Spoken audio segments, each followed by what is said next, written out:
Assalamualaikum warahmatullahi wabarakatuh. Perkenalkan, nama saya Aninda Syifa Azahra dari PPS 2F. NIM saya 215231234. Perjanjian Giyanti.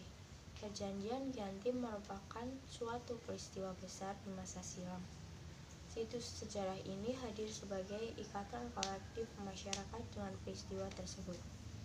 Perjanjian ini lahir sebagai kesepakatan segitiga politik antara Pakubuwono III dengan Pangeran Mangkubumi dan VOC pada 13 Februari 1755. Namun Giyanti sendiri diambil dari lokasi penandatanganan, yakni di Desa Janti dalam Pafalan Belanda menjadi Giyanti. Cara tertulis dan cara terbaca Giyanti. Tempat tersebut sekarang dikenal dengan Dukuh Karten Jatiharjo, Karanganyar, Jawa Tengah. Di masa silam, perjanjian Giyanti ini dibuat dalam rangka meredam api konflik yang terjadi berlarut-larut. Setelah perpindahan Kartan-Kartosuro ke Surakarta, api dari peristiwa Geger Pecinan ternyata belum mati tepat di sumbunya. Ketika itu, Mangkubumi yang membantu Pakubuwono II dalam meredam api konflik mendapatkan hadiah sehingga sebidang tanah di Pakubuwono II. Namun luas tanah yang diberikan menimbulkan kecemburuan. Salah seorang pangeran lalu melakukan ketidakadilan tersebut kepada Gubernur Jenderal Baron van Imhoff. Gubernur Jenderal Batavia itu lantas mengeluarkan keputusan yang membuat tanah tersebut tidak jadi dimiliki oleh Mangkubumi. Perlawanan ini mendorong Gubernur VOC untuk Jawa Utara mengambil sikap untuk menyelamatkan daerah operasionalnya secara tertutup. Melakukan perundingan dengan Pangeran Mangkubumi. Setelah berkali-kali melakukan perundingan, Banting bersepakat dengan keinginan Pangeran Mangkubumi yang juga hendak menjadi penguasa di tanah Jawa. 23 September 1754, nota kesepahaman antara VOC dan Mangkubumi terlaksana, dan nota tersebut disampaikan kepada Pakubuwono III, sang pengganti Pakubuwono II. Nota tersebut menyatakan bahwa Pangeran Mangkubumi mendapatkan wilayahnya. Pada 4 November 1754,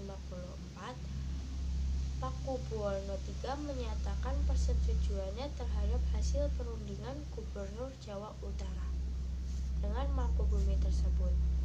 Surat pernyataan ini disampaikan oleh Pakubuwono III kepada Gubernur Jenderal VOC Jacob Nossel. Kesepakatan ini didorong sebuah perjanjian besar yang ditandatangani di Desa Giyanti di beberapa kilometer di sebelah timur Surakarta. Penandatanganan perjanjian Giyanti ini menjadi pangkal bukti terbelahnya tanah Jawa. Dua bagian atau yang dikenal dengan istilah pilihan negeri. Hal ini menjadi awal mula naik fatahnya Mangkubumi sebagai Sri Sultan Hamengkubuwono I dengan gelar Senopati Ingaloko Sayyidin Panotogomo Khalifatullah.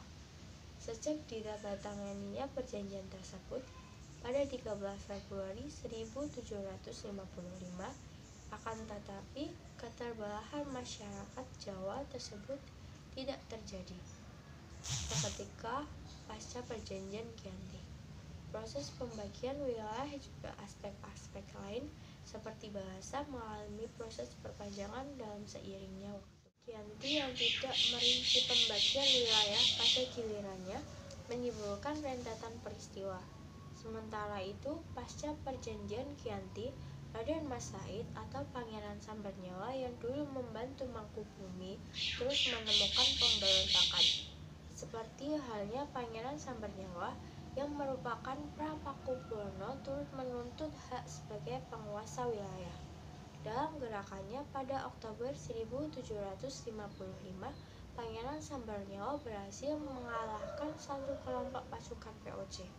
Kemudian, pada Februari 1756, ia juga hampir membakar keraton yang baru didirikan di Yogyakarta.